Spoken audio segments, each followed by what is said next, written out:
Nephrotic और nephritic syndrome को discuss करते हैं कि उनमें क्या क्या होता है। तो सबसे पहले हम नेफ्रोटिक सिंड्रोम को डिस्कस कर लेते हैं। तो नेफ्रोटिक सिंड्रोम का एक ट्रायड है, ठीक है, जिसको आपको याद करना है। तो इसमें क्या क्या होता है हमारे पास नेफ्रोटिक सिंड्रोम में?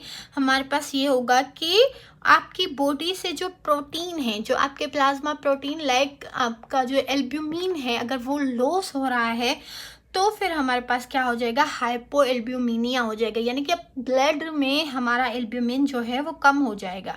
उसके अलावा जो यूरिन है उसमें हाइपर प्रोटीन यूरिया हो जाएगा, यानी कि यूरिन में एल्ब्यूमिन की लेवल्स इंक्रीज हो जाएंगी या फिर और ब्लड में उसकी लेवल डिक्रीज हो जाएंगी। हाइपर लिपिडीमिया होता है उसमें और डिसलिपिडी यूरिया होता है।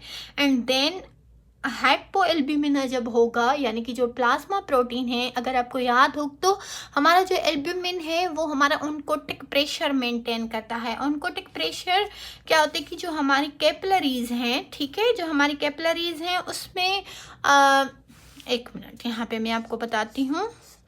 ये कैपिलरीज हैं और इनमें जो ब्लड है, ये ब्लड जो है वो जब पास होकर आता है हमारे कैपिलरीज में तो ये दो फोर्सेस लगाते हैं। एक तो हाइड्रोस्टेटिक फोर्स होता है जो कि ब्लड की वजह से होता है, और दूसरा होता है ऑनकोटिक प्रेशर जो कि हमारे प्लाज्मा प्रोटीन्स की वजह से होता है। तो हाइड्रोस्टेटिक प्रेशर जब कैपिलरीज पे अप्लाई होता है तो हमारा जो फ्लूइड है वो लीक आउट होकर इंटरस्टिशियम में आ जाता है, हमारे पास टिश्यूज़ को जो न्यूट्रिएंट्स प्रोवाइड करने होते हैं वो देता है। एंड देन ऑनकोटिक प्रेशर क्या करता है, वो उस वाटर को, उस फ्लूइड को फिर से सर्कुलेशन में ले आता है, फिर से कैपिलरीज में ले आता है ताकि वो फिर से जा सके हमारे हार्ट में वापस, ठीक है। तो यहाँ पे अगर फॉर एग्जांपल हमारा ऑनकोटिक प्रेशर कम हो जाए due to the loss of albumin, तो क्या होगा कि ये वाटर, जो हाइड्रोस्टेटिक प्रेशर है वो तो सही है, तो उसकी वजह से वाटर जो है वो इंटरस्टिशियम में आ जाएगा, हमारे टिश्यूज़ के सेल्स के बीच में आ जाएगा, लेकिन वो वापस पुल नहीं हो पाएगा सर्कुलेशन में। तो क्या हो जाएगा कि हमें एडिमा हो जाएगी, ठीक है।